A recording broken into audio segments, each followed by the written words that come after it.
Chapter 1. Run. I opened my eyes to see the warm belly I was nestled into. This warm creature was my mother.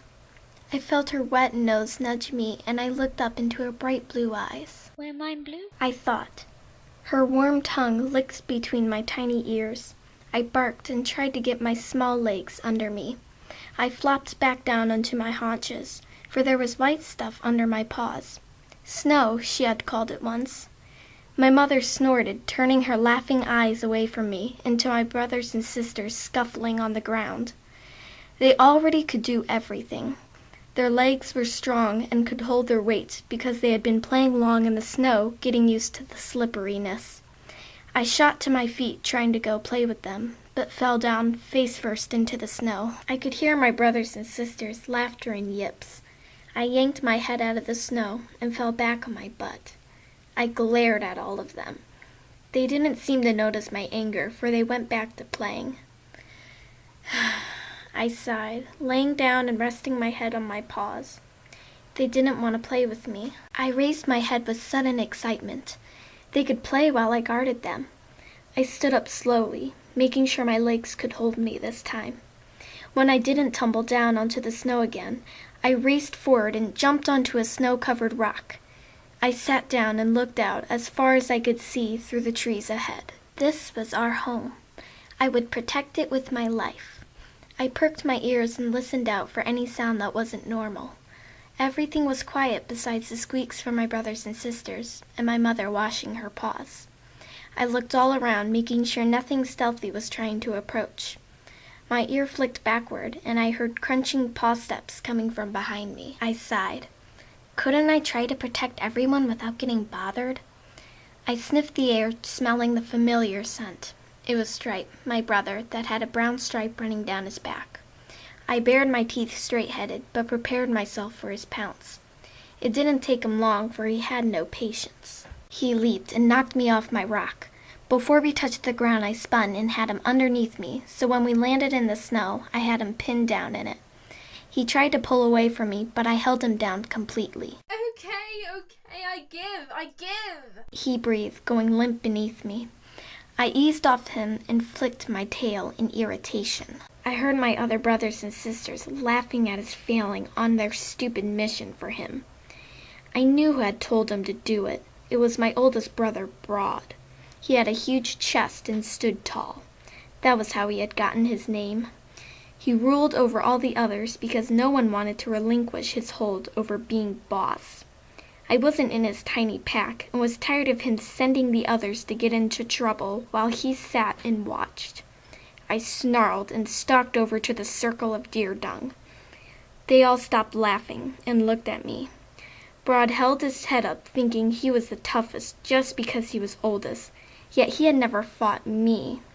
I had always wanted to, so I could wipe that stupid smirk off his muzzle. I snarled and glared at him. Come on, guys. Let's do something else. He said without care, turning his back on me. The others obediently followed him, wagging their tails happily after their little master. I was so busy glaring at his stupid butt that I didn't notice the dark shadow looming over me till it was too late. There was a quick swipe of a paw, and I was on the ground. Another swipe from a paw, and I was on my back, looking into the silver eyes of my father, the lead wolf in our pack. I yelped with happiness and sprang again to my paws. I tackled straight into my father's chest with glee. He easily tumbled to the ground, laughing as I licked all over his muzzle. By the time my litter mates realized the source of my sudden happiness, Father was already standing up. His name was Silver Eyes, for that was the color of his eyes, which were not normal for wolves. He licked between my ears, and then helped me to my paws. I heard the crunching from behind us, and turned around to see the rest of our pack heading towards us. I wagged my tail as I saw a couple of deer they were dragging toward Father. We would eat well tonight. I watched his mother emerge from the cave entrance, and padded happily up to Father. She nuzzled him gentle and looked at the deer. The rest of the hunting patrol came and sat down in a circle around our camp. Another family emerged with their litter. Their kids were older than me and my litter mates, but we all still played together. Father had promised the best of our litter would hunt with them. When he was around, I had tried hard to please him. I wanted to be part of the hunting party. It had always been my dream. When Father would lead a patrol out, I would watch them hungrily. I had waited for so long, but last night Father had been talking to Mother about the other litter being ready to go out hunting. The day after tomorrow, he had promised her. I blinked as my father stepped forward, pulling me from my thoughts. Mother went with him, and they both crouched down over one of the deer and started to eat. As they got the first bite, the other adults started to walk forward and eat. I sat down and sighed, then lifted my head high. I wouldn't look down, for one day I would be alpha and lead my pack into eating their meals. I looked around to see my litter mates and the other litter of wolf pups both sulking. I snorted, annoyed. They would just have to wait to be fed, or until the adults allowed us to join them. Suddenly, my father turned to stare down at both litters. I raised my chin higher. He was going to let us eat with the rest of the pack. Black. My father called to the oldest of the other litter that was black as midnight, not a single white spot on him. Black turned to stare at my father hopefully. Father smiled and said, Come eat, you and your litter mates. But mind your manners. Black and his litter mates didn't need to be told twice. They charged forward and started eating hungrily. I looked at my dad, waiting expectantly. My father didn't even look at me as he turned away. Maybe he didn't see me, I thought. I got to my paws and said, Father! He turned, looking down at me and my brothers and sisters sitting behind. What about us? I asked. He stared down at us, then turned to talk to my mother. She whispered something softly back to him, then went back to eating. He looked behind me and said, Go ahead, little ones. My litter mates raced forward and started eating with my mother. I tried to walk around my father, but he swished his tail in the way. Not you, little girl. He said, picking me up by the scruff and setting me down farther from the meal. Why not? I asked sadly, staring hungrily at the meal my family and the pack were consuming.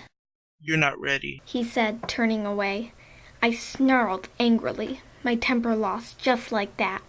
I deserved it more than the others. I was the youngest, but had helped Mother clean the bedding and had always helped watch over my litter mates.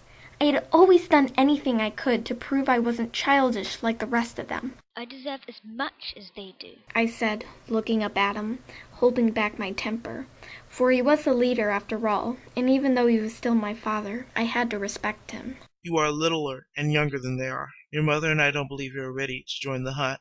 You will stay a while longer, with your mother in the den. Tomorrow the other litter and your brothers and sisters will go hunting.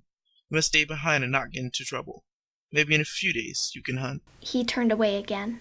I opened my mouth to speak again, but one look from my mother, Moonshine, silenced me.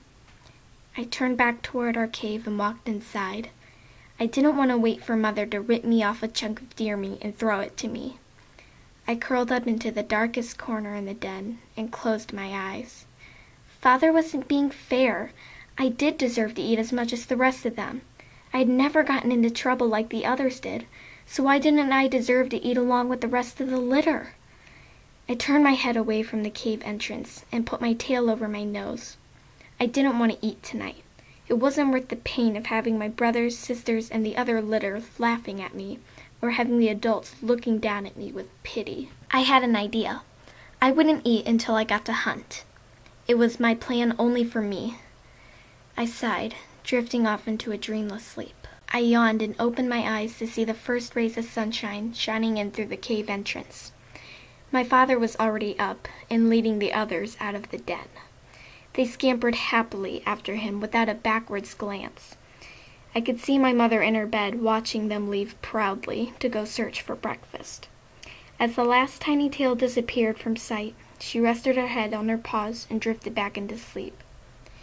I turned away from the entrance with jealousy glowing in my eyes. I still hadn't forgotten what had happened last night, and wasn't going to easily. I rested my head back on my paws, but wasn't going to sleep, for I wasn't tired. Blue? I didn't move. She had let this happen. She was alpha as well, and I didn't feel like moving. I stayed as still as possible. She sighed and didn't say anything more. I knew she could scent me and still tell I was in the den and wouldn't leave without permission, but she didn't know my exact location. Hours passed before my ears perked as I caught the excited yips of the others returning. They must have caught something. I didn't move as I heard my mother leave the den to go eat. I remembered my punishment well, and I would wait it out until I could go hunt. I turned my head to stare at the cave entrance, seeing half of the excitement. Broad was standing with his chest puffed out proudly. At his feet I could see the legs of a rabbit he must have caught. He must have been fast for his first hunt. I wasn't jealous of that. When I could hunt, I would be faster. I sighed as I watched Father praising him. Father had always shown me affection, but never praise. Anger smoldered again to the surface, and I shoved it back down. I would prove myself to him until it killed me. He licked Broad gently between the ears, then turned toward the cave, getting up and walking slowly toward it. Blue? I heard him whisper into the darkness. I didn't move. I wasn't going to go anywhere until I deserved to be in the pack and hunt. Father sighed and stepped farther into the cave, his eyes scanning for something. Probably me. Blue, you don't want to congratulate your brothers and sisters on their hunt? It was the honorable thing to do. It really was. I couldn't do it, though. At the thought of seeing my littermates' teasing faces, looking down at me, not able to hunt with them, would break me into angry rage. I closed my eyes, not saying anything. I heard Father snarl. You will never be part of the pack. You do not have respect or honor. Everyone outside was silent.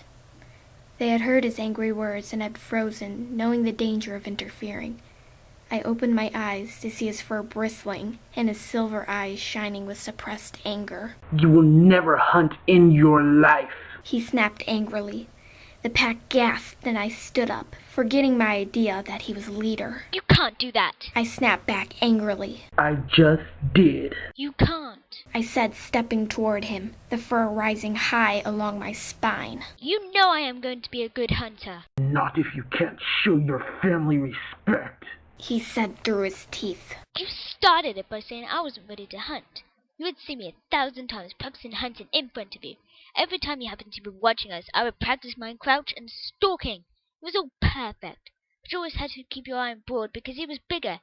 You always told Mother size never mattered. I took a breath as tears streamed out of my eyes and made my father blear together. But yesterday you showed her that you lied to her. You never meant any of those words you said to her. You never wanted me a real wolf and part of the pack. I screamed out the last of it, my breath coming in gasps. I was so tired of being told I wasn't ready or wasn't good enough. Right now, I didn't even care how much trouble I got in. I looked up as Father turned to make more space in the cave entrance. Go! You will never be one of the pack. Get out, now! His eyes were glowing with anger, and he was letting it all out. I was gaping at him. I didn't care about getting in trouble, but I cared about getting kicked out of the pack. No one moved outside the cave entrance. Father. I whispered. Get out. He said more evenly, flicking his tail toward the exit. I got slowly to my paws, unsure of what had just happened. I walked out the entrance into the sunlight to see everyone's eyes fixed on me. I couldn't even think to hold my head high. My brothers and sisters weren't gloating now. They stood petrified to one side around the freshly killed food. Broad's head was really low for once. He was watching the floor instead of making fun of me. I looked away from him and up at my mother's shocked face. She looked right back at me, then looked up and glared at my father over my head. Before she could say a word, he said, Get out, Blue. You're not welcome in my pack any longer. I turned just in time before he tried to snap his teeth down on my heels. I backed away, terrified of my angry father.